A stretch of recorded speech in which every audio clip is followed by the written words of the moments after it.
Good morning and thank you for joining us for Monday's Daily Market Outlook.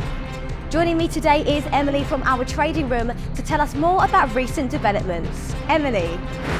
The US dollar fell to end last week, but trimmed losses against the euro and yen after data showed the world's largest economy added more new jobs than expected last month, reflecting a labour market that remained on stable footing. OPEC Plus has agreed to accelerate oil production hikes for a second consecutive month, raising output in June by 411,000 barrels per day, the group said on Saturday, despite falling prices and expectations of weaker demand. Gold edged lower and was notched a second consecutive weekly loss as easing trade tensions between the US and China and a strong jobs report kept prices pressured.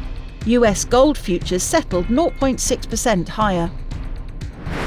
The dollar-yen pair edged lower in the last session. The stochastic RSI is in overbought territory. The Bitcoin-dollar pair saw moderate losses in the last session. The ultimate oscillator is giving a negative signal. The Aussie-dollar pair skyrocketed in the last session.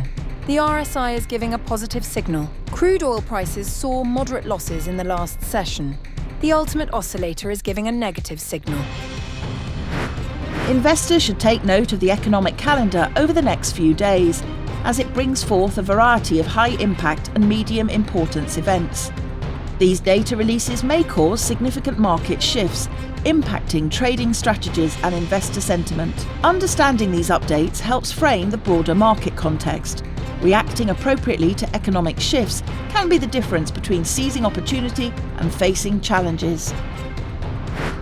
We hope that you've enjoyed our Monday's financial review. And on behalf of us all here, we wish you a productive trading day.